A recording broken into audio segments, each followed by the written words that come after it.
Right, okay then, folks. We are ready to go. The meeting of our Nairnshire committee. We don't have any apologies for absence as far as I am aware. I just ask people to note the declaration, members to note the declaration of interest. So if anyone has, you're asked to consider, better read this, whether you have any interest to declare in relation to any item on the agenda. Any member making a declaration of interest should indicate whether it's financial, non-financial, and include some information on the nature of the interest. Okay, Laurie, you usually have something to... Housing for section 5, it's usually it goes down as non-financial. Also, I realised last night, interest for item 7, the tea room, I've actually worked for Mr. Bockle, so I should declare that as well. I'll put that down as non-financial because it's not a relation to the issue that's being discussed. Okay then. Right, thank you very much. Thank you. We move on to a item which is item number 3 on our agenda. It's the Police Scotland Area Performance Report. We welcome Vince here as our guest and to take us through the report and answer any of the questions we may have. Okay, Vince, welcome, and hopefully everything's okay with yourself and your officers and staff under the present conditions, and we look forward to your report. Okay. Thank you, Tom. Well, good morning, everybody, and again, thank you for inviting me along today to the committee. I understand that the performance report was circulated a while ago. If there's any differences, please come back to me on that.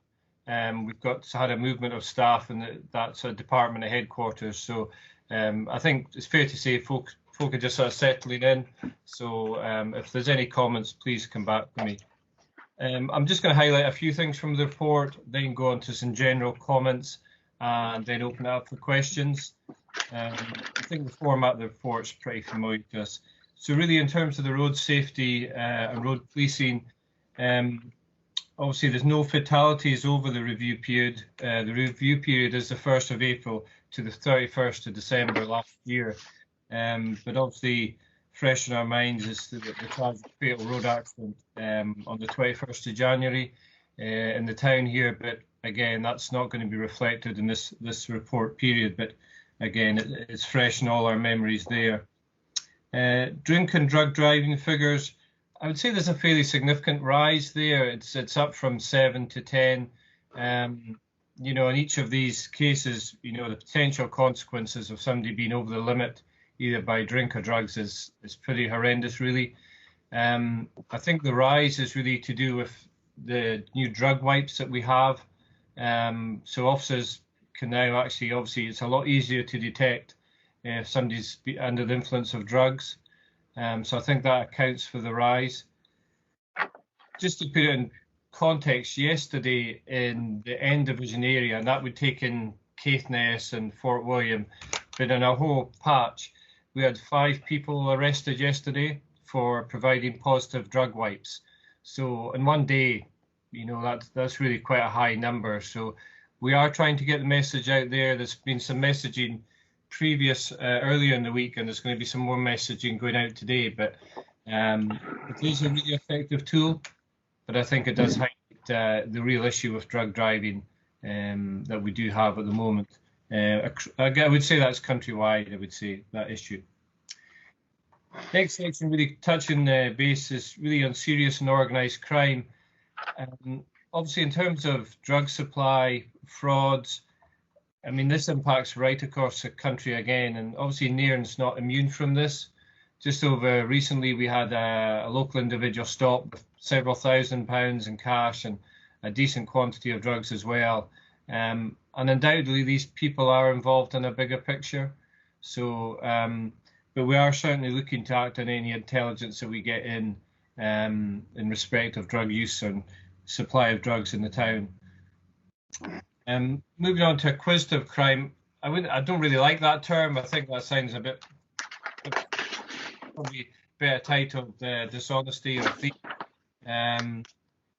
Housebreaking figures, they're still well below the 5-year average. That's a good thing. And I think, you know, that's obviously a really significant crime, but thankfully they're well below the 5-year average. Shoplifting, it's down again. I think that's quite surprising.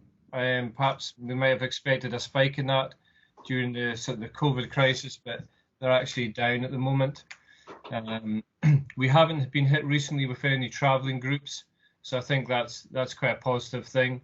When people do move into the area, perhaps a travelling group, they are standing out. It's easier to get. Recently, we got hit with a group that had travelled up from England, but we managed to get them stopped just before they left our area. So they got actually charged with quite a high level of theft. I think the term is a trolley dash. So from a number of our superstores. So we managed to get the property recovered. So in some ways, because of the COVID restrictions, certain folk are standing out more on the roads when it's easier to pick them up, to be honest. In terms of antisocial behaviour, that section includes the figures for assaults and breach of the peace and vandalism. The figures there are very similar to the previous period, and I would say that that's a reflection that call volume for us is really just is back to normal. It's, obviously at the start of the COVID lockdown, it had really sort of dropped away, but I think we're back up to normal levels really in terms of most other calls. We obviously still don't have the nighttime economy, the pubs and the club, but I would say the other calls are certainly at the level that we experienced before. Recently in the town, the 21st of February, I'm sure most are aware, we had the high number of vandalisms in the town. Yeah, I think in total there's 17 vandalisms there, so that's a massive number on one night. So inquiries are still ongoing into that at the moment. It's difficult because they're so spread out and just the nature of vandalisms, but yeah, like I say, we're still carrying out inquiries into that. Given the number that's involved, I've got CID involved, so we're doing all that we can to basically try and tie down those that might be involved with that. If anybody's got questions off table about that, I could probably speak a bit further, to be honest, about that one. Next section is protecting vulnerable people. Level of sexual offences, it's gone up by 3 reported offences, but I'm aware that there is one particular case where we have one accused person and basically several reports and charges have been made for that one case. So again, that reflects the spike in the charges there for that section. Again, section that talks about missing persons. We've had 26 reported missing persons over that period. That's actually gone down, that figure, and that's reflected across the rest of the country. But I would say 26 itself, it's still a large number. Probably a few of you have been disturbed at night with the Coast Guard helicopter overhead, or the Coast Guard getting called out to the coast to assist in searches.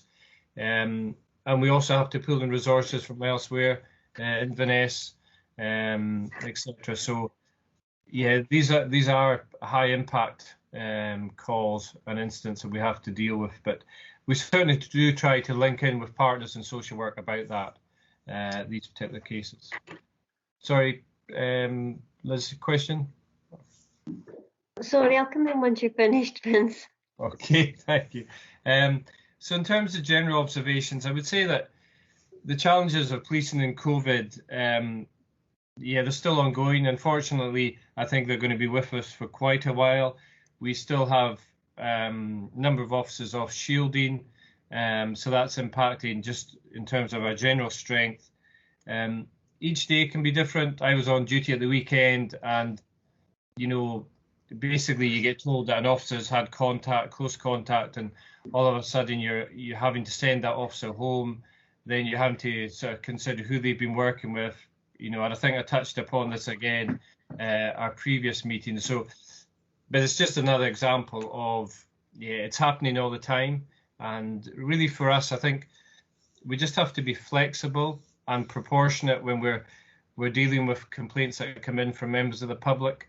So we have issued a number of fixed penalty tickets, just where people are blatantly breaching the guidelines, or if there's, for example, house parties. that's obviously just a blatant risk. So, but I would say that the majority of people are still being responsive to the message. But obviously, the challenges increase the longer it goes on, I would say. But so yeah, I would say the challenges really are still there. But I think we do have things such as an outbreak management team. We've got expert advice we can get quickly if officers come into contact with someone. So I think we're better set up at this stage than we were previously. So, but the challenges are still there. But yes, I'll probably just open up for any questions just now. Yeah, Liz, you have your hand up. Any questions? Yes, thank you. I think it's a very good report, and overall everything's going the right way. I had a question though about social media. You see a lot of things coming on social media about COVID fines and restrictions, and I remember one just recently they were saying you're not allowed to go between Nairn and Forest because the police will stop you and fine you there. But I mean, you've been quite clear it's only for repeat offenders or people that are really flouting the rules that are getting done. It's not just if you were going to go to Forest for your shopping, for example, instead of Nairn, you wouldn't make any difference, would it? Or can you? I know you're not supposed to go across local authority areas, but would it make a difference to us? Yeah. Obviously, we just have to stick to the clear guidance there of not going out with your local authority area. But in terms of how we police and manage it, if a fixed penalty ticket was to be issued, the officers have to evidence beforehand that they've gone through, if you like, the build-up stages of education, engagement, and encouragement, and which I think has worked well because it's actually, as I say, when we update our computer system, there is that checks and balances that the officers will explain on the computer write-up on the entry, what efforts they've made to engage with the person, educate, and obviously there's certain areas such as house parties that we just don't. We obviously it's a blatant breach, so we go ahead and issue the tickets. So quite often there'll probably be disorderly behaviour mixed in as well, but if people are reasonable with us and if they take the advice on board, then certainly, we just try to work it that way. So it certainly is proportionate, and each ticket that gets issued, there's a review about the proportionality of it. So we haven't had really any complaints about attitude of officers or just how it's been handled, and I think that's been key to the success, really, is that it's been proportionate, I think. I think my other question was about with the good weather coming, and there's going to be a lot more people out and about at the links and the beach and the harbour. Will there be additional policing down there to make sure people are adhering to social distancing rules? Really, in general terms, the policing resources that we have is really what we need to run with in terms of, that's the resources that we have to hand. We do try to look at peak periods such as the Easter weekend. So I have put in a request for additional resources for that period, just where we can reasonably look ahead and if we've got a strong argument that we might need additional support.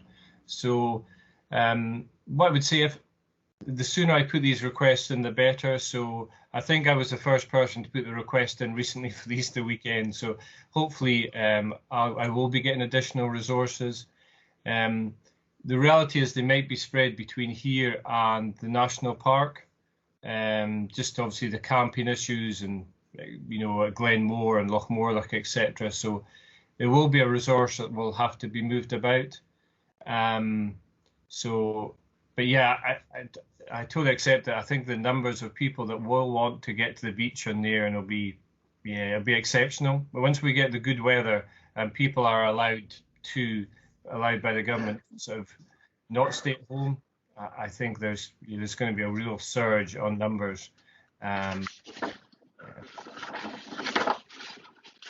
Okay, I just maybe come in there, Vince. The whole idea of protecting vulnerable people, I think that seems to form almost as big a part of your job these days as criminality, shall we say, where you're trying to support, whether it be young people or elderly people, all kinds.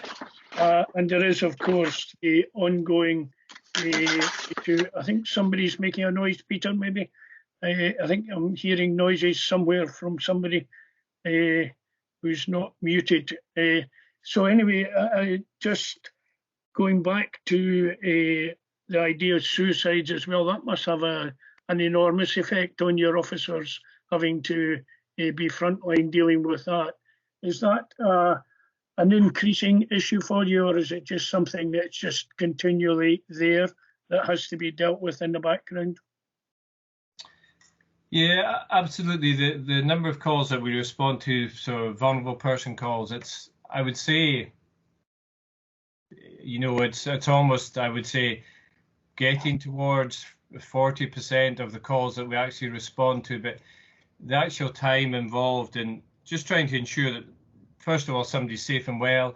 If there's somebody, for example, that phones the ambulance and say that they're in possession of a blade or a knife harming themselves, then obviously we go along to support the ambulance. Sometimes we have to accompany the person to the hospital. And there's the whole support mechanisms, trying to make sure the person gets the right amount of support. So yeah, absolutely. Every call, as I say, is reviewed in the morning for our 9 o'clock meeting in the morning. And if somebody's featuring on a regular basis, we basically try to tie in with all the support agencies, social work, health, etc. So yeah, we certainly try to make sure that we do all we can to make sure that support is there for people. But sometimes, I say, new people come into the patch. Recently this week, we've had about 4 or 5 calls to do with one individual that's recently moved into our area. So, but certainly, I would say that each call to do with a vulnerable person that perhaps makes the comments that they're feeling suicidal, they all get risk graded and assessed. So they're certainly they're an absolute priority. They're graded as a grade 1 call, and yeah, I wouldn't say there's been a notable increase in the level of suicide calls that we've gone to, but the increasing picture of calls for assistance of vulnerable people, it's been increasing now, I would say, for past 10, 12 years. It really is a big feature of policing. So, but yeah, we certainly, I wouldn't just make this comment. I wouldn't normally make a comment, but the other day, one of our female officers, she actually had 2 bouquets of flowers handed into the police station. So, and that was effectively for the past week she dealt with and helped 2 families. So, yeah, she came into the office the other day and there's 2 big bouquets of flowers in front of at the station for her. So, yeah, it's a big part of our work. And also another card in to say that previously he did back to the police, but after the police helping him with his family, his view of the police had changed. So yeah, policing has changed, Tom, certainly. Yep. Okay, thank you. Peter, you have a thought? Thanks, Tom. Obviously, the numbers for the past 3 quarters have been affected by COVID, but there are a couple of questions I would like to make and one comment. Firstly, thank you, Vince, for noting the way the Nairn community has helped itself. I think the remark was the Nairn community has brought out the best in themselves, and I think that is well said. The drug wipes, this is obviously a fairly new measure you have for detecting drivers under the influence of drugs, and maybe I say maybe it's likely that the increase in numbers is due to the fact that you're now able to detect more drivers. And I just wonder, how much publicity you give to the new means of detection you have, and whether this might deter, if it was more widely known, and I certainly didn't know of it, but if it was more widely known, whether this might deter people from getting in their cars when they are under the influence. And secondly, the missing persons numbers seems to be pretty high.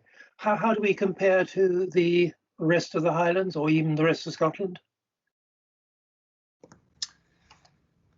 So if I were to answer the first question in terms of the media communication about the drug driving, the new sort of practices that we have for the drug wipes, etc., that was actually discussed today by our senior management at their meeting. As I say, there was 5 people arrested yesterday. That's a really high number in one day for drug driving across the N division area. So they are looking at just how they can put out more messaging and increase the education about that. So obviously, the new sort of processes that we have, it used to be difficult to deal with drug driving, but now with the new drug wipes, it's a lot easier to deal with. So yeah, yesterday in our own patch we had 1 person arrested for that. So it's an excellent tool. But yeah, certainly they're looking at the media messaging about that and getting education improved for that. So that was discussed this morning actually for that. In terms of the missing persons, I would say our pictures is similar to other areas. We've had a certain small number of people that have featured a large number of times, but I think that can always be the way in an area. It just depends, what particular issues there are. So I would say we've got a couple of people that feature on a regular basis for our area. I was on duty at the weekend there, and I was due to finish at 11 o'clock at night, and I was about to do the handover at 10 to 11, and between 10 to 11 and 11 o'clock, I picked up 2 missing person inquiries, so that was the rest of the night gone. So, it's across the area, I would say. It's just we get a large number of missing person calls. So, yeah, it's a constant picture, I would say, a constant theme. Yeah. Okay, thank you very much. I don't see anybody else. Any thoughts? Well, can we thank you? Just one wee query. It's not really the time for it. I was wondering, you were before lockdown, you were trying to recruit special constables. I wonder, have you got any? Did you get anywhere with that campaign, or has it been suspended with with lockdown? So we're now at the stage that we have an officer full-time engaged. Well, it's a part-time officer, but all of their time is actually engaged in recruiting and supporting the special constables. So I would say for the Nairn area, it is certainly something that we need to sort of try and pick up again on. It's actually an officer that used to work in there that now has got that special constable liaison job. So we've been able to recruit some more in the Aviemore area, but I would say for the Nairn area, yeah, we could really do with recruiting some more. I think previously there were some officers that had come out a lot. They put a lot of hours into the area. So yeah, we need to work on that, I would say. Okay, thanks. Okay. Well, thank you very much for your report and response to questions and comments, Vince. We don't have any bouquets of flowers for you. Sorry about that. You just have to take our congratulations. And also, please do assure your staff and your officers that we do appreciate the work you do. Obviously, in society, as we move forward, becomes a lot more varied and to a degree quite more complex than it perhaps was 20, 30 years ago. But it is necessary to take care of our society in the way you do. So thank you very much, and thank you and your staff and officers for all the work you do. Thank you very much. We simply are asked, folks, sorry, Vince, sorry, we're simply asked to note the report, folks. Okay. Thank you again, Vince. Okay. Bye. Okay. We'll note the progress made against the objectives set within the local policing plan attached as Annex A to this report for the period 1st April to 31st December. Okay, folks, that's the formal part. I believe now we have Rory are you doing both, Rory? Yeah, okay. So we'll just lead from one to the other. Housing revenue account, garage rents, and housing performance report. So we'll hand over to you, Rory, for both. Okay, thank you. Thank you, Chair. Thank you, members. So this is the Nairn area garage rent report. The purpose of this report is to seek members' approval for a 2% recommended increase in garage rents. The similar reports are going out to all other area committees for them to approve in their local areas. Nairn's a little bit unique in that you have almost full occupancy of garages and garage sites with only one garage site vacant. Impact of the proposed increase on is between 12 and 14p per week for a garage, and between 72 and 87p for a garage site. Differences in site rents in garage and site rents for council tenants and non-council tenants is the VAT. So with that, I'm open to any questions from members on the garage rent report. Anyone, any thoughts on that? Okay, yeah. Okay, on you go, Laurie, first. All right, I'll go first. Okay, just a couple of wee things. I was up at not John Street, Peter Street, and I noticed there's 4 garages. One of them is in a very poor state of repair. I was just wondering what the process was for these garages that are in a poor state of repair. And the other thing I just picked up on last night was the surplus. You're bringing in 14,000 a year surplus. Is that just going to the general revenue account, or does it get spent locally? I'll let you answer these, Rory. Yeah. On the subject of repairs, Councillor Fraser, if the tenant reports the repairs, we can take that on. I'm happy to take details of the garage from you if you want to email me, and I'll ask the new maintenance officer to go and have a look at it and see what can be done. Okay. On the subject of the £14,000, that's accounted for in the Nairn rents budget. So there's also all of that comes into the budget for Nairn rents, and a portion of that is used for garage repairs, but it's essentially consolidated into the Nairn housing revenue account rents along with the house rents. Okay, thanks for that. Peter, you have a question? Thanks. Rory, I note that the weekly rent in Nairn is considerably below the average for the Highlands, and I would probably be correct in assuming that the highest rents are in Inverness, which may well be double what they are in Nairn. I also note that we have 99% occupancy, and I'm sure the two are tied together. And I would feel there's probably a scope for a greater than 2% increase. And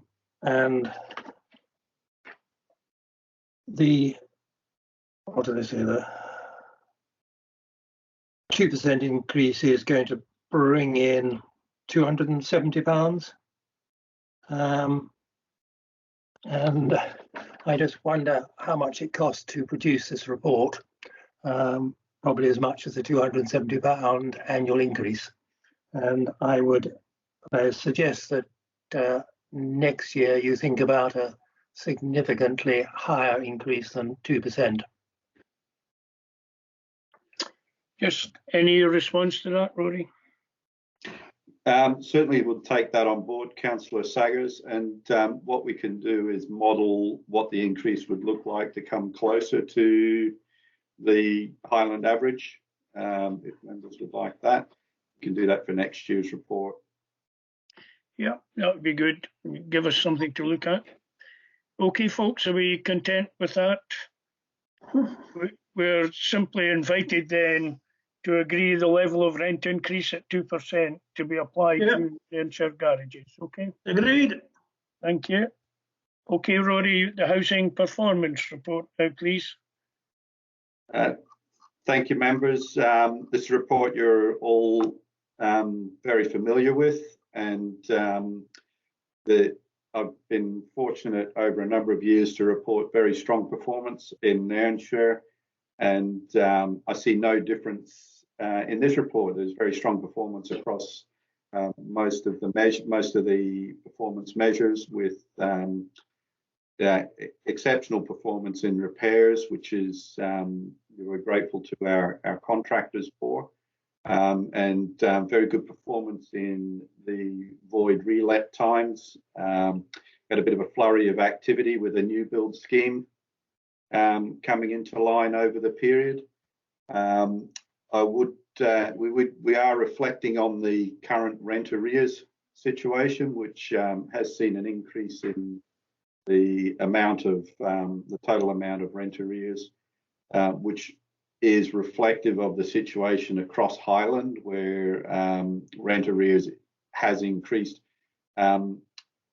with some impact from COVID, people being furloughed, and people finding themselves on benefits for the first time as well. It's a situation that we're working on, engaging support through our own income maximisation people, and through CAB as well. And homelessness, you'll see there's been a fairly level over the last couple of quarters. It's been fairly level, the number of presentations in Nairnshire. And at that point, I'll open to any questions from the floor. Okay. Anyone, any thoughts, any questions for Rory on the housing? Liz? No. Liz? Yes, thank you. I was going to ask under 9.2, and I see that, you know, the work's all being delayed, and I know how difficult it is to get contractors just now, but the budget's been rolled forward, so that was, I mean, at least we're not losing the money. The underspend's still going to be rolled forward, but is there going to be capacity to do the work? That's there must be a backlog across the whole of the Highlands, and I'm just concerned about how it's going to be brought up to speed. That's a very good question, Councillor MacDonald. It is something we're very conscious of with our capital works, and it is similar across Highland, where capital works has had to be put off into this year. So we've rolled forward capital programs, but again, it doesn't necessarily stop the need for what would have been this year's capital, the following year's capital program to carry on as well. So there's a fair bit of work being done in planning and rolling it out, and accessing trades. I think a lot of the trades and a lot of contractors would be very pleased to get back to work, but we're certainly very conscious of the capacity issues that rolling forward the best part of a full year's program might bring to us. And it is something that we are planning for. I can ask Jonathan Henderson to come to Award Business if you've got further questions on that. Yeah, I think that would be a good idea, just for clarification, Rory. That would be good. Thank you. Anyone, any other thoughts for Rory? Peter? Thank you, Tom. As you indicate, Rory, this is once again a good report, and the team should be congratulated on it. But just a comment rather than a question. Appendix 1, tenancy offers refused, coming in around about the 10% mark last year, and this compared to a Scottish average of 35%. This indicates to me that there is a shortage of housing in Nairn, and we should be doing all we can to encourage the provision of more affordable housing.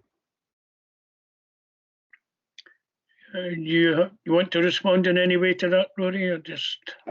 Certainly would echo Councillor Stagger's sentiments there, and I think increase in the amount of affordable housing in Nairn would be welcome from our point of view as far as demand goes. There are, there are limited opportunities to develop new housing, but where we get the opportunity, it's certainly very well subscribed and is welcome in the community. Perhaps just another, I think you and I had just a casual conversation about this a year or two ago, Rory, that one of the themes that comes across to us, there are people who say that the housing demand can be met by repurposing old properties in the middle of Nairn. I cannot see how that comes anywhere near it, nor I think when we had our conversation, is it necessarily desirable to have certain premises repurposed and say to folk, if you want an affordable house, you've got to live in the middle of the town in a certain kind of property.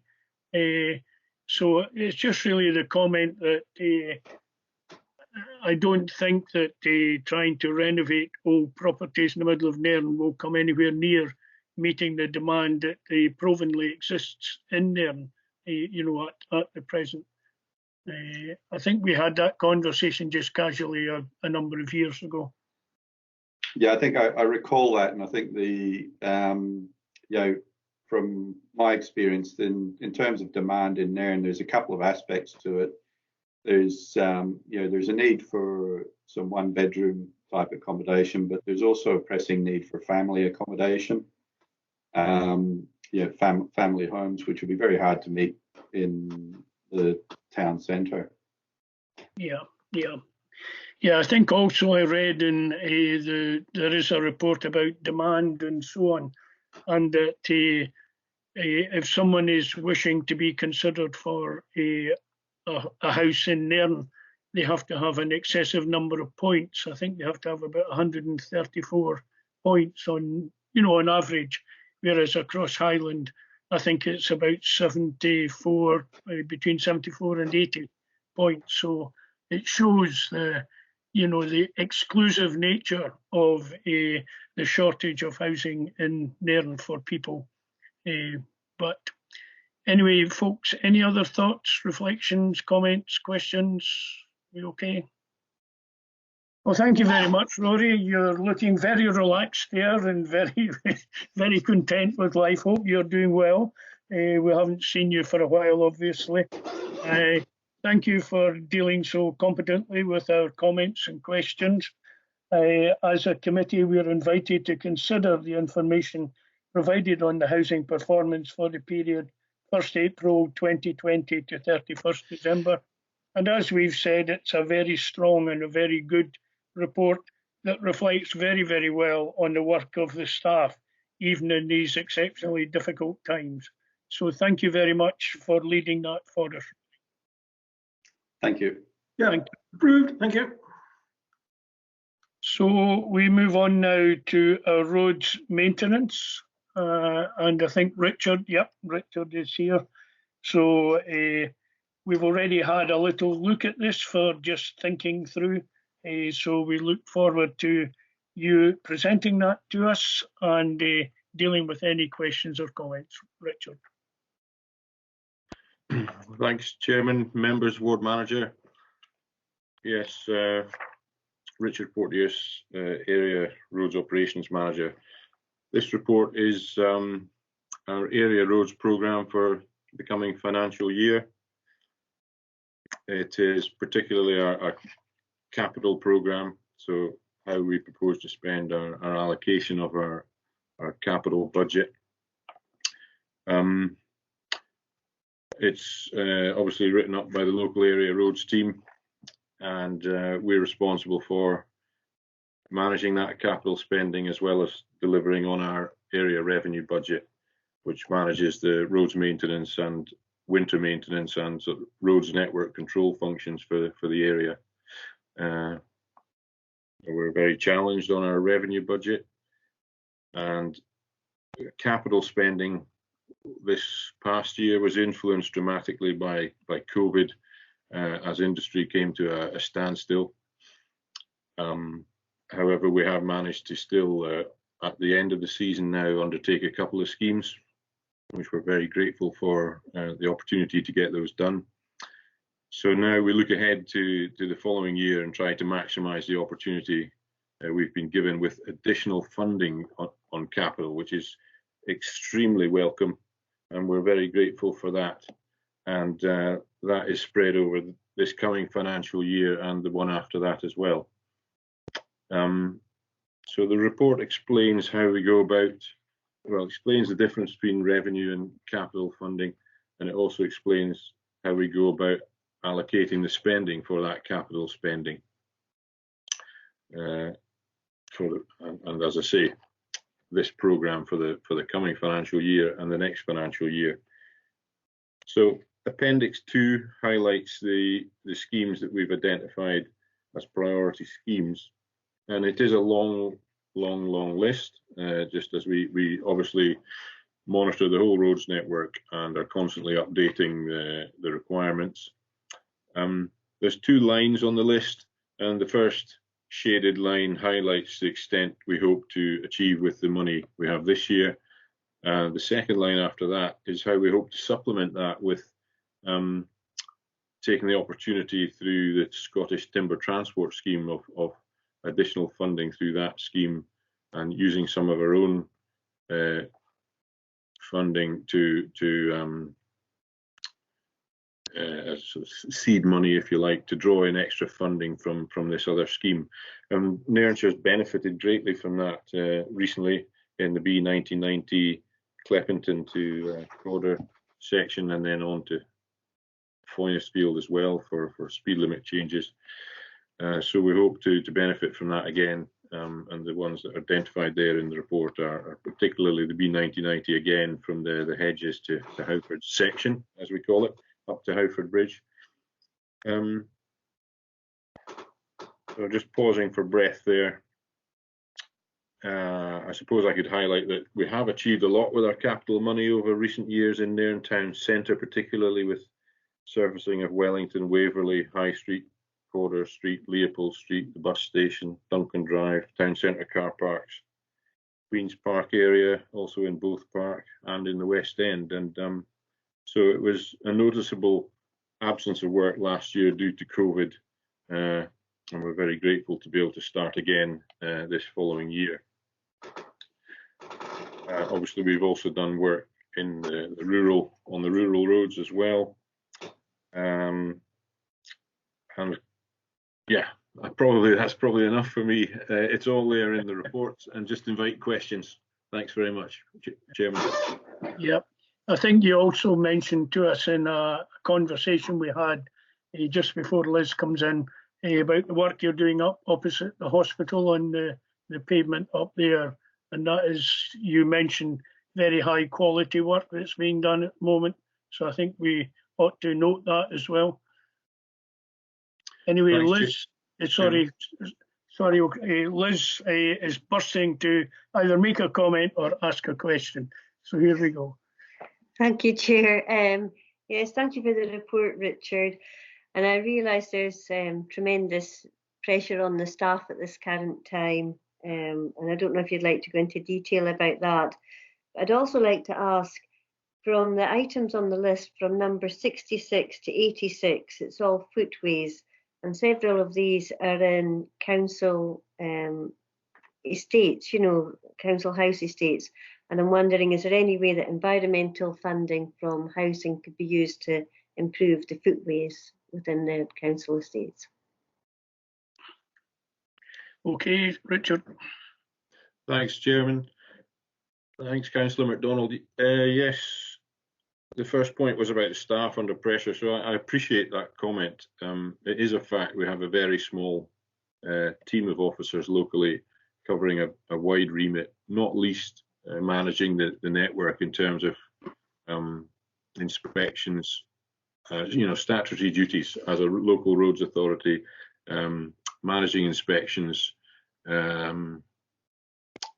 managing applications for working in the road from all public utilities, developments, and private parties as well, permits to work in the road, to skip applications, scaffolding. You know, there's a huge range of activities that we get involved in, planning for events, obviously dealing with the COVID situation, and managing for visitors as well. Obviously, that's chopped and changed considerably with COVID over this last year, and that's created additional work. So we continue to liaise with community councils and Nairn Bid, local access groups, yourselves, members of the public. You know, busy old time for officers. So I have to thank them. I think the small number of staff that we do have are working very hard to do the best job that they can with the resource that they have. So thank you for that comment. It's much appreciated. And the other suggestion was an excellent suggestion, and I thank you for that. I'm in touch with officers in housing to see if we've got a meeting booked actually to see if we can get some common ground there, and there might be an opportunity to work together regarding the funding that you mentioned, and we'll see what comes out of that. Hopefully it's something positive. Yeah, thank you very much for that. Thank you. Laurie, do you have a question or comment? Quickie one. I wonder if you'd looked into that issue at Lane Gardens, whether that comes under the Cranloch roads. And the only other thing I picked up when I was driving up in Codder just the other day, are we waiting for a couple of 50-mile-per-hour signs to go on the backs of the 30-mile-per-hour signs at Brackla? I noticed they were missing. Yes, thanks, Chair. Thanks, Councillor Fraser. Yes, following the ward business meeting, I've looked into the Lane Gardens point, and that isn't actually identified within that Cranloch scheme, just being round the corner, so off Duncan Drive. So we will try to. It's not a huge area, but it is in significant need of repair. So we'll try to squeeze that into the programme. Okay, that's fine. And the signs, yes, that's ongoing still, and so you should see that happen. Thank you. Right, that's fine. Do we have any other thoughts? Well, thank you very much indeed for the report, Richard. And also there's a tremendous amount of work going in, obviously, to identify the work that needs to be done. And roads obviously come at the top of a lot of folks' list. The minute a little pothole appears, we have a problem, and you guys are having to deal with that. That's something that comes up often. But I think we do want you to understand, we do appreciate the work that's being done.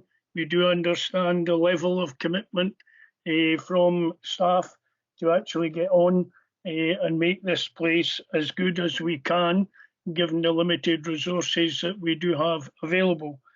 Thank you very much also for the report explaining how things work, and also outlining the programme of work and how you're trying to maximise the benefit for the community.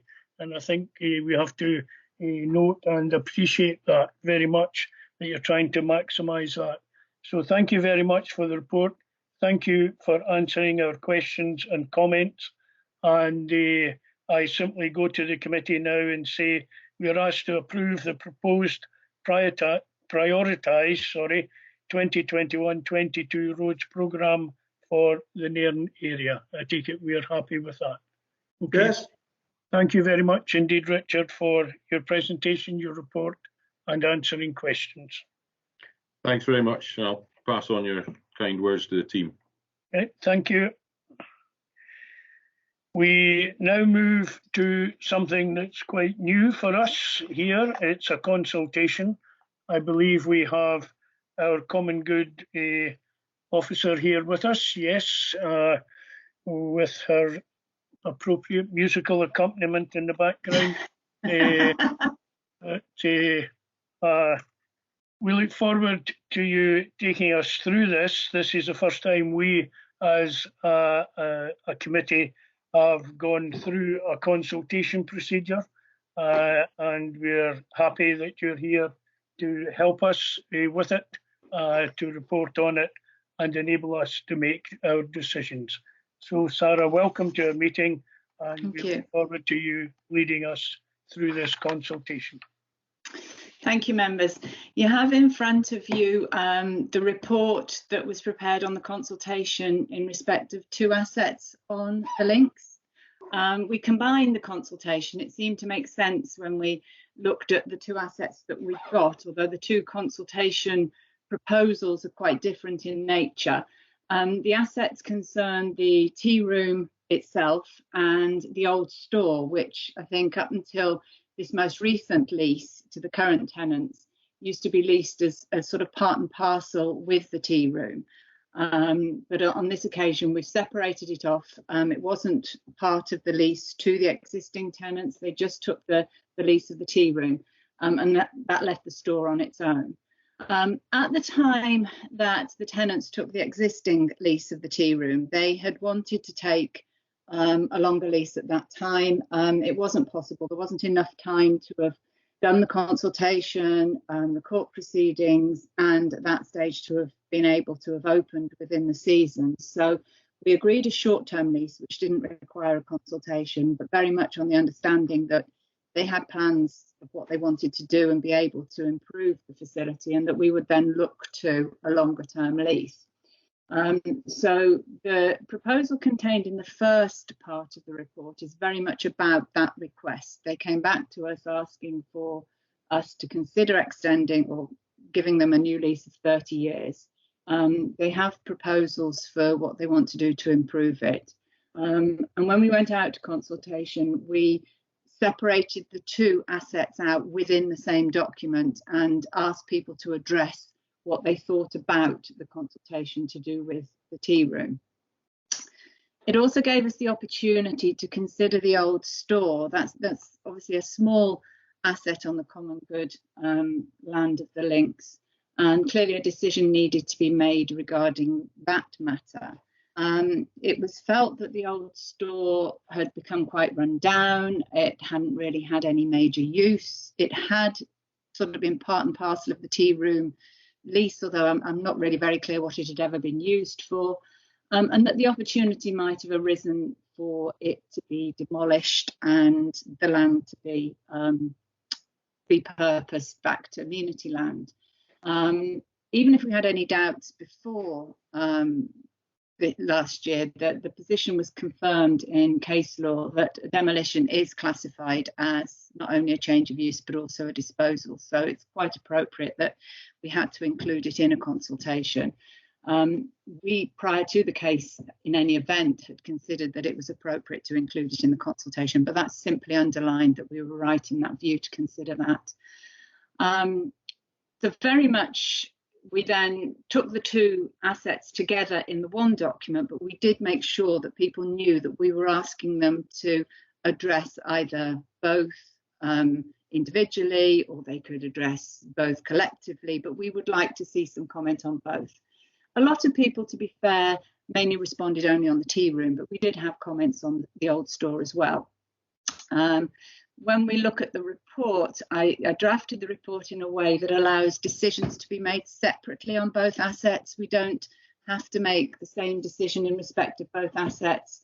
The decision on one isn't contingent on the decision that we make on the other. And I think perhaps that as it's turned out with the consultations, The decision on the Links tea room is far more straightforward than perhaps the decision will be for you members in respect of the old store. There's a document appended to the report that contains the analysis of the consultation and the responses that were received. And again, I've split it down so that you can see the type of things that were received in respect of the tea room and the responses that were received in respect of the store.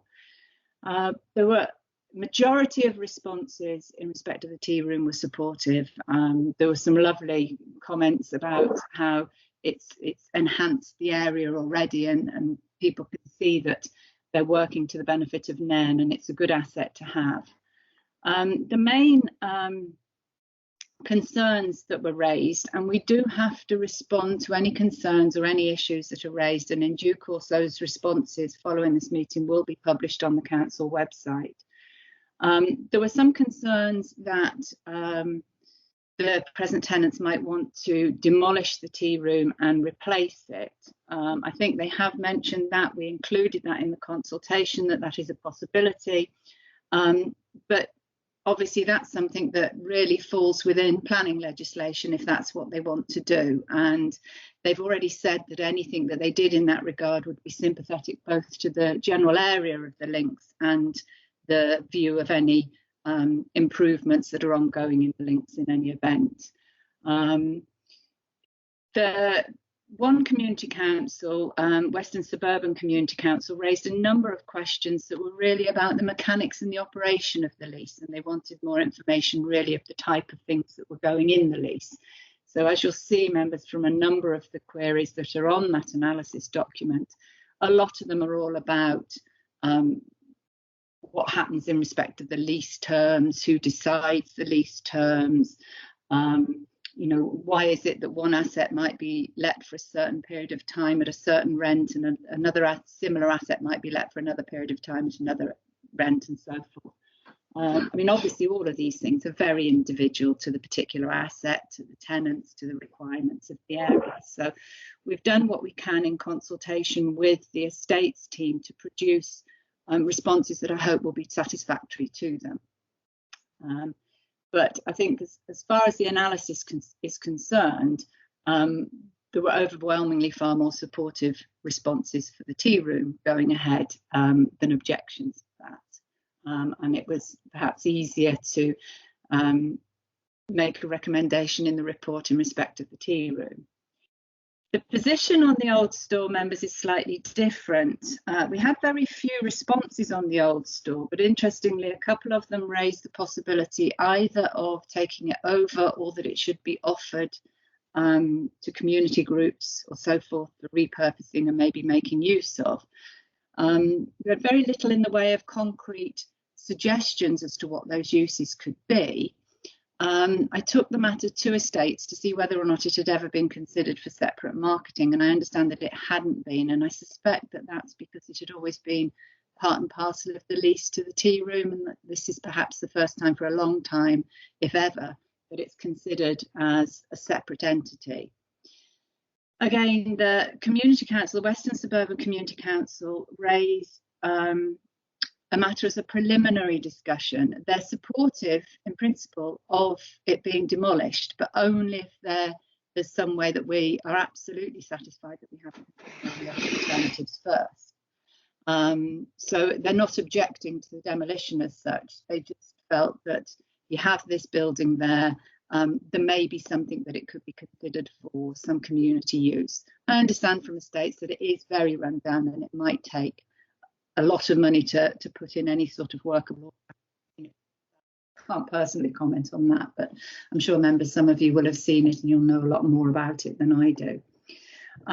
So as far as that is concerned, the report was drafted to give a couple of options in respect of the tea room, and I think it's important because, the old store. I think it's important because that item has been raised that we consider specifically first whether or not members, you would support it going forward by way of any alternate use.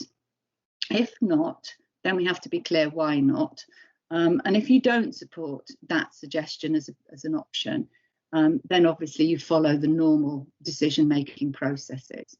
So as far as the tea room is concerned, it's a straightforward, you consider whether the proposal goes ahead, whether it's to be amended, or whether it doesn't go ahead. They're your options, really, as far as that's concerned. With regard to the old store, they're slightly different. I think initially, and we tried to lay that out as clearly as we could, because it did complicate matters, the old store. For the smallest part of it, it complicated things.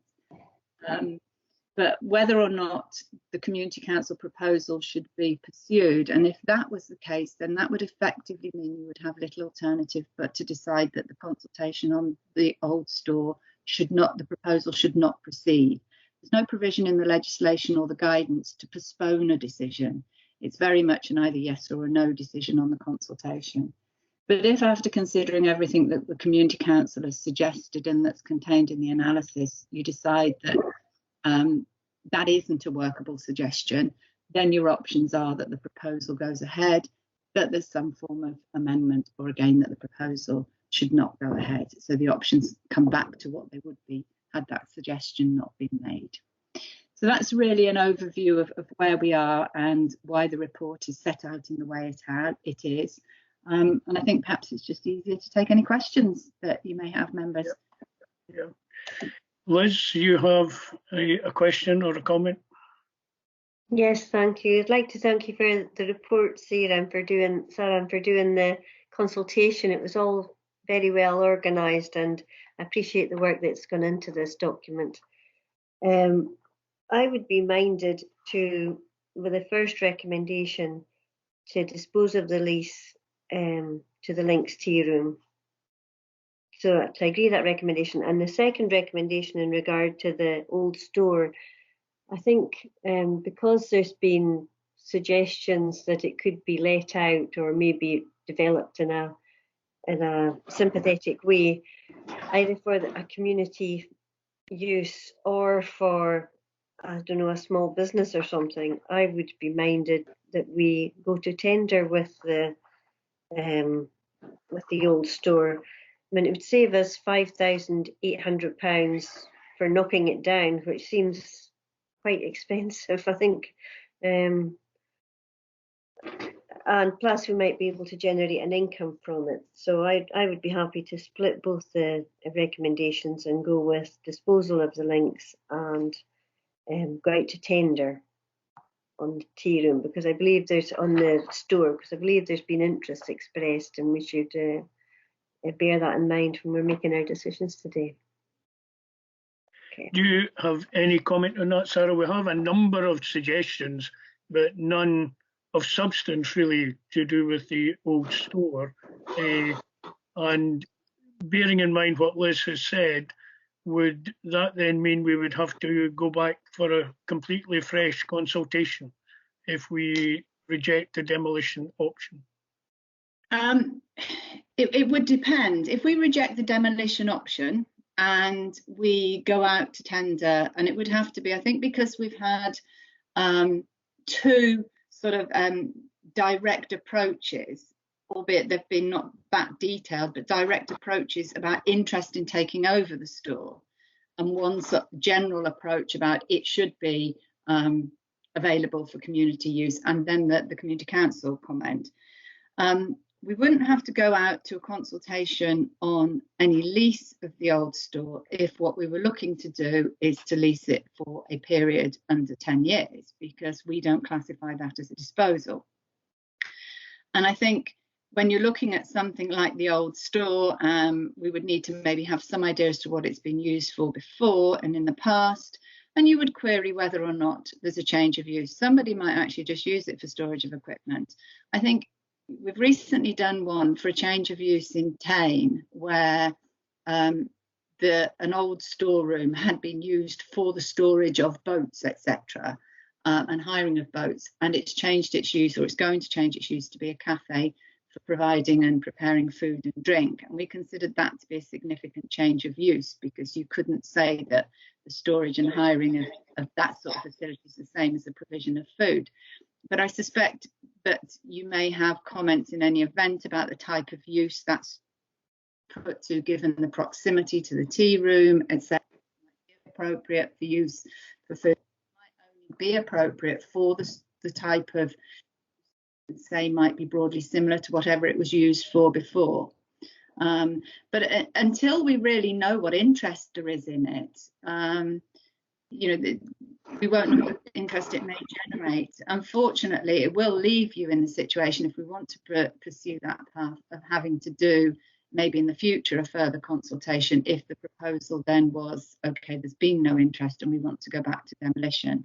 I mean, the difficulty is we really don't have the option to say, we'll give it 3 months to see what comes up. That was the difficulty we had with the town hall in Invergordon. We had to end that consultation to go down the path of the community consideration, and shortly we might have to look at restarting it afresh. I mean, that's just unfortunately one of the weaknesses, I think, of the legislation, that they don't provide that as an option.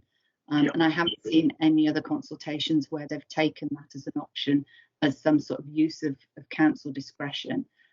We might be pushing that too far on that one. Yep. Okay, Peter. Thank you, Tom. I am disappointed, Senator, with your last comments about the need to go out for a new consultation if we opted for the delay and invited tenders. But is there likely to be any cost saving as far as approaching the sheriff court if we tied it in somehow with the approach which the cafe is going to have to take to the sheriff court? I.e., if we opted for the delay, found nothing suitable, then went for the demolition route again, and we're approaching the sheriff court in, say, 9 months' time, is it going to be more expensive than if we tagged it on with the current proposal?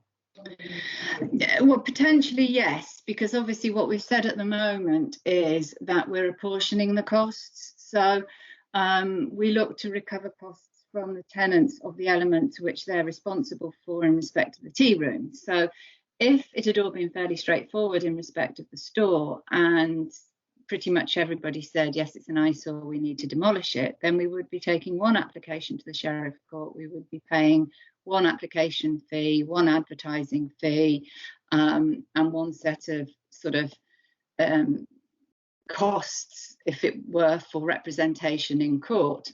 At the moment, the plan would be that they would be apportioned, so we would reclaim an element of that by way of recharge to the tenant, and the other element of it would be by way of charge to the common good fund. Obviously, what normally happens in respect of my time for drafting all of the documentations is that's charged anyway as part of the formula. When we get any money back from the tenant, it actually gets repaid back to the common good fund by way of income.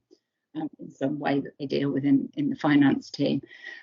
So yes, there would be a situation whereby if we then had to separate the two, and we had to do in due course a consultation in respect of the old store as a separate entity, yes, we would have a repeat of those costs. That would unfortunately be the downside of having to do it that way round. And that was what we were trying to avoid very much by bringing it in together with the tea room on the consultation. So that's just the way it is, unfortunately. Okay, you have a follow-up, Peter? Thank you, Tom. Can you give a ballpark figure for extra costs?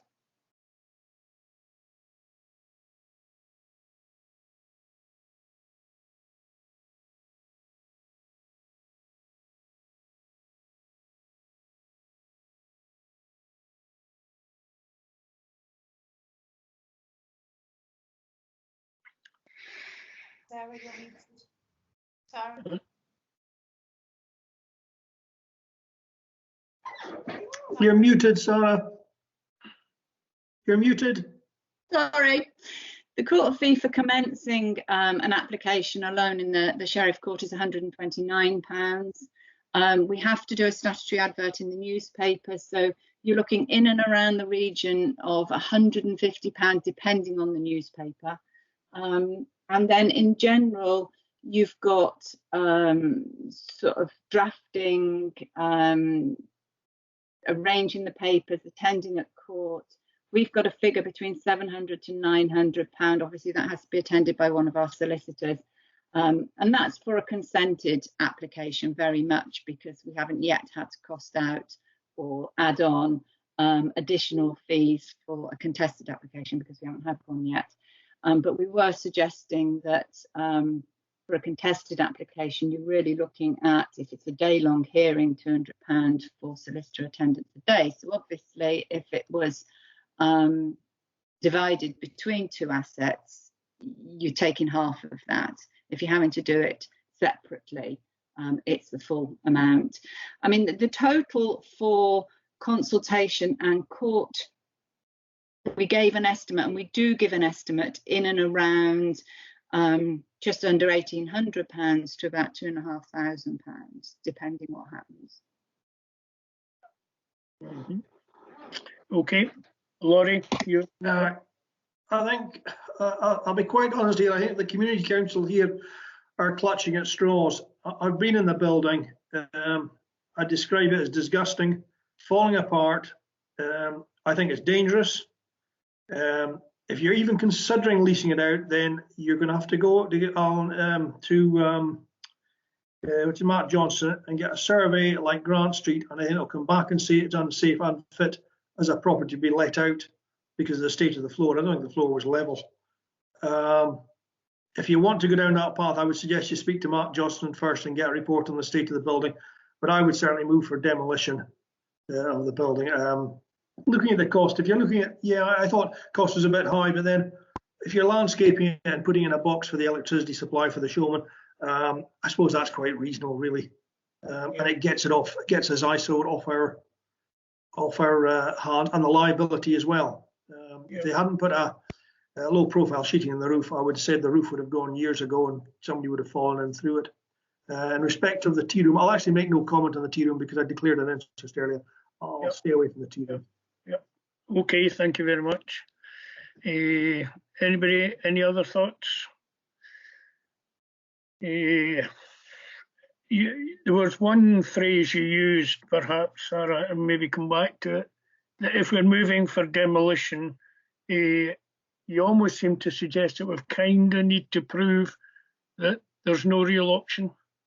That it is the way to go, and from what Laurie's just been saying, that's a pretty strong kind of case for saying that, if somebody came in and had a real look at it, would they actually want to lease it, or is this just a notion from people who are looking at it from a distance as opposed to in detail? Would there be a comeback? Would there be a way folk might come back on us if we simply move for demolition at the moment? No, I mean, it's like a lot of the provisions in the Community Empowerment Act. There's no forum for appealing the decision that we make within this particular setting. All they can do is object to the application in the Sheriff Court. As I say, we haven't had one that's been objected to yet, so that could always be a first, we don't know. I think the useful thing is if you know that there's been quite a lot of times we get, a bit like the tea room, people make comments that raise issues or concerns, but they're easily responded to in a way that you know is going to answer those concerns. So that's, we've been able to deal with the tea room on that basis. As far as the old store is concerned, they've sort of raised it in a way that they're asking for it to be considered first. So I think it's appropriate, and that's why we worded the recommendations in the report as we did, that you reflect in any decision that is then minuted that you've given consideration to, and this is the reason that you've decided in that way. We need to show that it's been given due consideration within the process, and I think you obviously know that location, and you know that store far better than I do, and you've got an idea of whether or not and how much it would cost maybe to repurpose. I mean, one of the options is whether or not it's the sort of thing that somebody would take on to pay for themselves. But I mean, I don't know how much it would actually cost to bring it up to scratch. The figure for demolition is very much a ballpark figure. I did speak to Matt, and he said in advance of the decision being made, he didn't want to go and get a final figure because that looked like the decision had been obviously made in advance, and it hadn't. But what he'd done was, it was sort of like, you know, if this is what it would take, and you know, in this area and this type of building. So it is, he felt it was a fair and reasonable estimate for the type of work that would be involved in removing the building and taking it back to use for amenity. So he very much went to it on that basis. But it's a matter for yourselves, members, as to what you want to do. But I would suggest there's, you know, a clear reasoning for the decision that you make, because you have been asked to consider it first. Yep. Liz, you have something? Yes, thank you, Chair. I think following the questions from Councillor Sagers, which highlighted the costs involved in going out to further consultation and additional court costs, I'd be minded to support Laurie in demolishing the old store. And that's my reasons for it.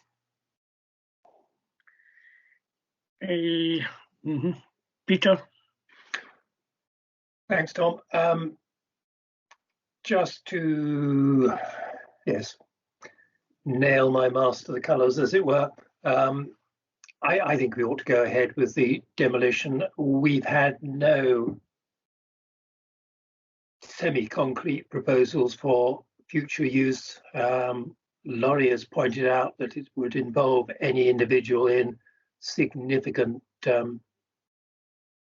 upfront costs.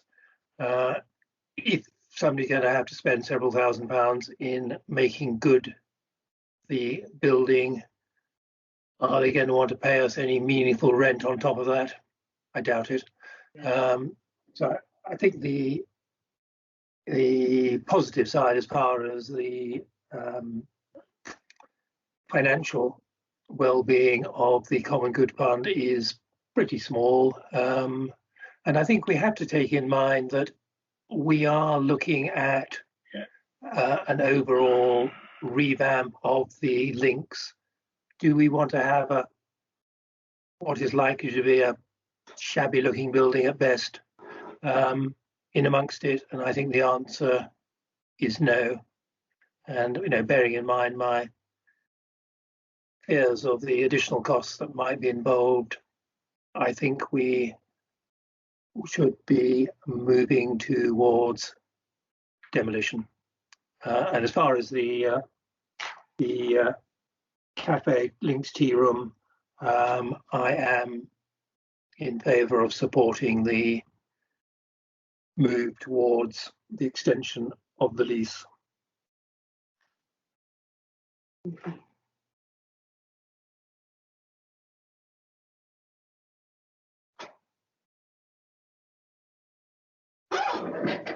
Is Tom frozen?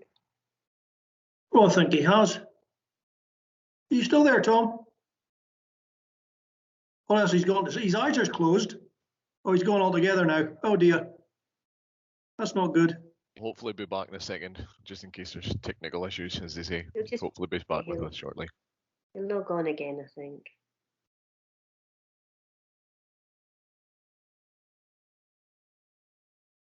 Just give him a few moments to come back here. That's okay. Maybe it's giving everybody opportunity to consider things, so that's okay.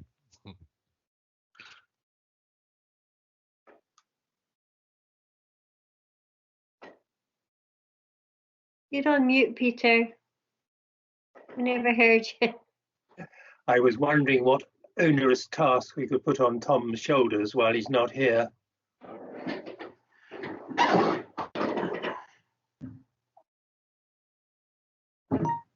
Members, I wonder whether it might be worthwhile suggesting a short recess whilst we see if we can get the chair back online.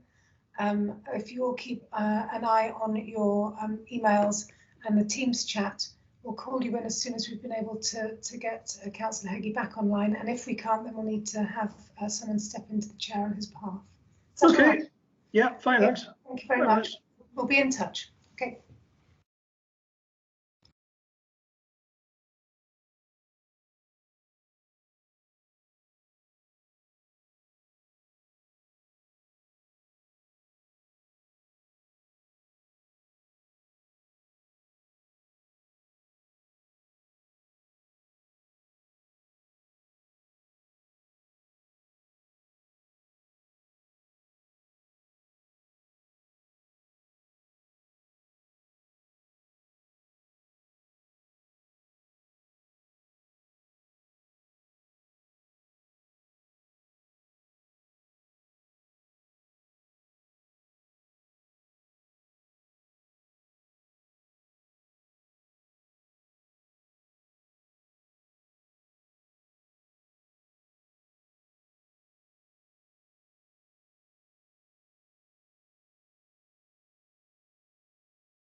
Members, I've just spoken to Councillor Heggie. He's had to log off and he's logging back on again. He thinks it's looking positive, so he's hopeful that he'll be able to join us in the next few minutes.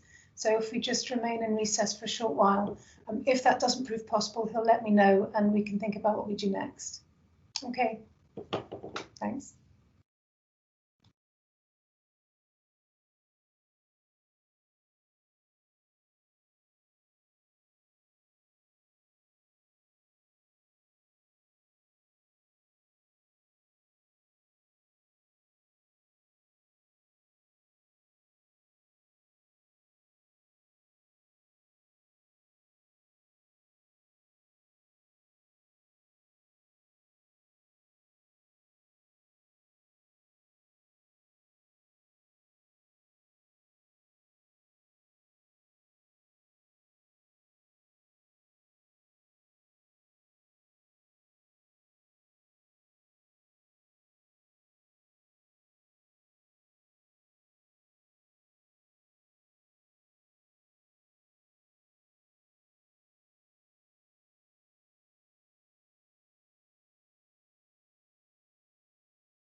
Hello, folks. I'm back again.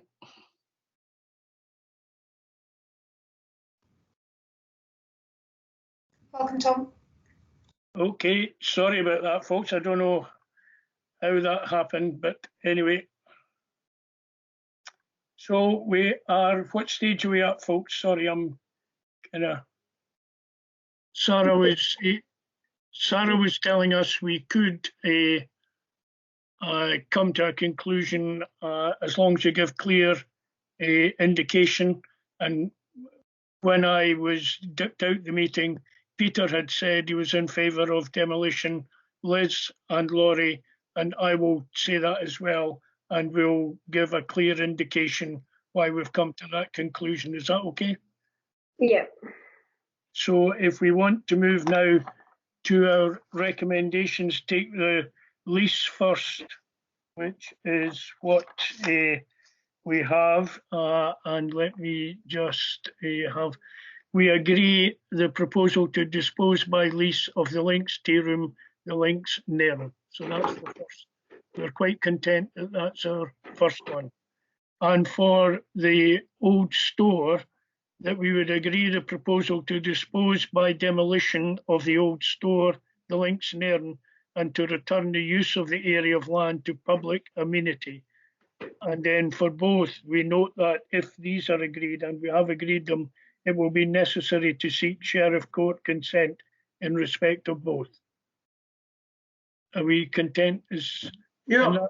That is okay, Sarah, but that's all we need to decide in terms of making our decision today. Yes, I mean, you may want, I don't know whether you want to minute any of the reasons why you've opted for demolition rather than looking at repurposing the old store. I don't know if you want to do that. Yeah. Could we minute that we have noted that the old store is extremely dilapidated and would not lend itself readily to any repurposing, and that we feel it would be appropriate to simply demolish and make it landscape the area, and also forget the exact wording for the electric supply there as well. Okay. Could we include the costs involved in, you know, further consultation or court fees if we don't do this just now? Well, maybe then, given the absence of concrete alternative proposals, there would be a significant cost going forward. You know, if there was no concrete proposal coming forward after this, we would have to go back and it would cost us more money. How can we put the wording for that? Anybody going to help me out there? Basically, we're saying that we move to demolition because it's dilapidated and does not lend itself readily to repurposing. And should no concrete proposal come forward in the future as a result of this, we would have to return to another consultation and cost involved. That's it. Am I capturing what we're trying to say? Yeah, you've got it there, Tom. Okay. Yeah. I'm sure Lorraine can translate my somewhat garbled message. Yes. Lorraine, would you be okay with that? Yes, that's fine, Chair. I'll pick that up in a minute. Thank you very much indeed. Thank you. Okay. Thank you, members. Hopefully that's okay. Sarah, thank you very much for all the work that's represented in here. I know you love Nairn and you would have loved to have come to Nairn today, but that's another story. But we thank you very much for your very, very professional work that you do around this, and the way in which you've guided us today. And I've no doubt we will be leaning upon you for guidance going forward.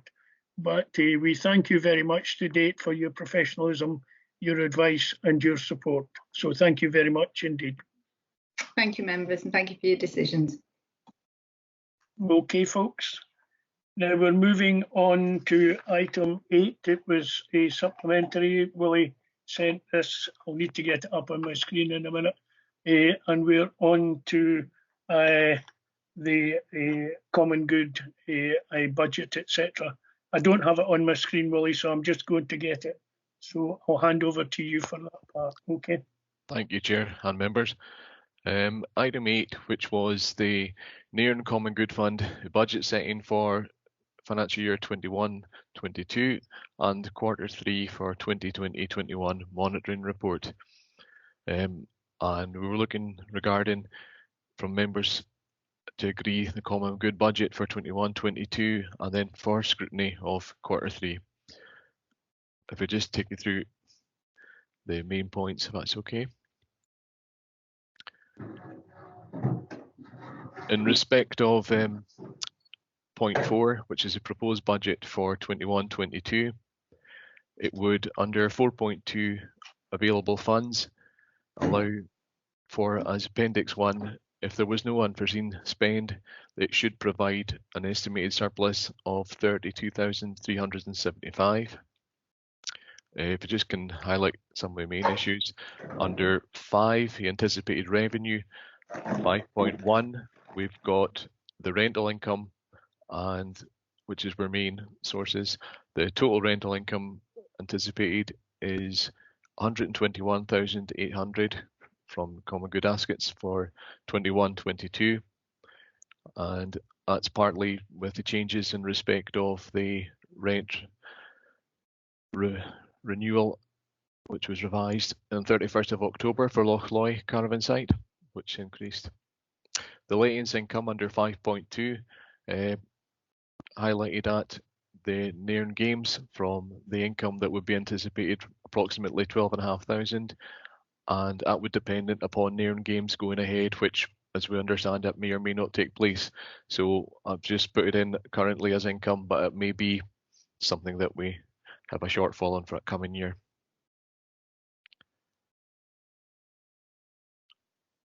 In respect of expenditure, under section 6, under 6.1, the property costs currently put in a budget of £67,000 is proposed, which is the same as 2021, which takes into account the ground maintenance charges, which are the main costs, which have been provided by accounting on an estimated understanding of the current year, which was 4855 plus a 3% increase, which would take it over 42,000.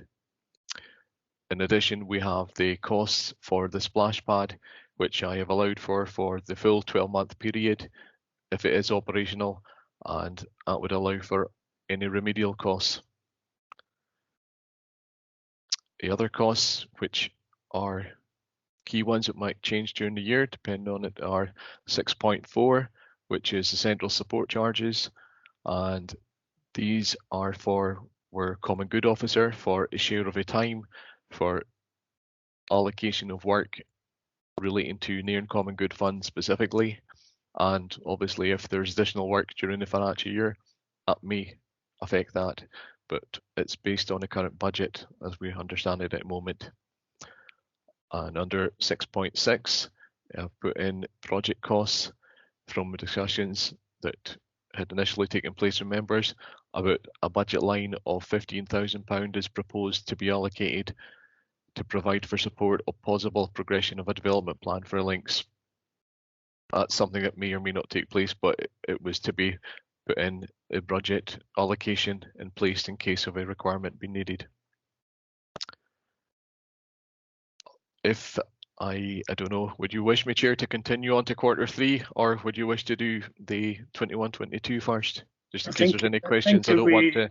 Yeah, I think you would just pause there and any questions, clarification, or comment. Okay. Anybody at this stage? Liz? Yes, thank you, Tom. It was because we'd got as far as the expenditures and 6.3, where it's mentioned about the proposed fishing licence fees, the levies for the river, 3,600, I'd just like to put on record at this point the tremendous help that John Prince has been in getting this reduced. Previously, it was £9,000 for the fishing levies, and it's down to 3,600 now. And we're hopeful that perhaps even next year the Fisheries Board might not need to charge any levies because they've got substantial funds in hand now. So I'd just like it recorded our thanks for John Prince, and particularly all the help he's given me over the years of knowing him. He's been very, very helpful. And the other question I had, when you were talking about the central charges and the budget of 12,500, if there was a lot of FOIs coming in regard, that's freedom of information requests coming in regard to Nairn Common Good, would they be charged to us, or would they be absorbed by the council? Thank you, Councillor MacDonald. In relation to FOI charges, I would need to check whether there was a substantial amount of time involved, but perhaps if we can pass to Kate, if that's okay. Yeah, our Sorry, ECO is keen to enable us and help us here. Kate? Fortunately, FOI is one of the things that actually falls within my standard remit. So what I can say is that we very rarely turn down any FOI on the grounds of cost, given the significant amount of time involved in order to reach that bar. And so any ordinary FOI we would just accommodate in the standard workflow, and it wouldn't be any additional cost to the Common Good Fund. If there was a need to charge a significant amount, then we would consider the Common Good Fund. But as I say, generally speaking, if there's that cost bar, we would generally refuse the FOI request on the basis of that. The significant officer time that would be involved in having to collate the responses required. But if it's in the normal level of response, we would just absorb it as part of what we do as a council. Thank you very much. Thank you. Any other thoughts or comments on this stage? Okay, we'll go on to quarter three and then we'll just tidy up at the end, Willie, okay? Thanks, Chair. In respect to quarter three, we just maybe highlight a couple of update changes, as it were. Under 7.2 in income, as mentioned just a few minutes ago, due to a rental review on Lochloy caravan site, it meant that the original estimated income for a year and expected is now higher. We will have an additional £5,700 within 2021 because of the rental review taking place from the 31st of October. And it was just from the point of view of notification being received by ourselves from estates of what the new rental figure was, so that we could charge and collect the money accordingly. And obviously we still were originally anticipating a deficit of 12,500 on income due to no Nairn games taking place during the financial year 2021, but that would reduce now with the overall increase in income, which has been unanticipated to date from Lochloy caravan site rent review. Under expenditure, now that we've received more updated details under 7.3 for the grounds maintenance costs, and also in relation to the splash pad, because it hasn't been possible to open during the financial year, currently estimating £7,000 below budget expenditure. Obviously, we're still got a month left in case there are any other assets where we need to carry out repairs, but hopefully it would be in the region of that figure at present. And that revises 7.4, which is the annual surplus. Yep. And as you see, I've referenced that. If there's anything at all, Chair, just members, let me know. Okay. Any comment, question, clarification? We're okay. Right, folks. Okay. Given that I'm still in the room, we'll go back to we are invited to agree the Nairn Common Good Fund budget for 21-22 as detailed within the report. And also we have scrutinised and note the position of the Nairn Common Good Fund as shown in Q3 Revenue Monitor Statement against budget. We okay with that? Okay, folks, that's fine. We then move on to note the minutes. That's our last item, item 9, if I'm on the right one. Our minutes of our last meeting. Are we content that the minute is accurate? Agreed. Okay. That's us concluded our business, ladies and gentlemen. Thank you very much for your patience when I was out the room for a while. Thank you, Chair. I am getting my IT updated over the weekend, so I hope that won't be happening again, but we'll see how we go. And thank you all for your cooperation. Kate sitting very quietly in the corner, having a listen in on our meeting, and Lorraine for the work she does for us, and also the little timely reminder she sent us prior to the actual meeting. So thank you very much indeed. Okay, folks, and I've no doubt we'll see each other again before too long.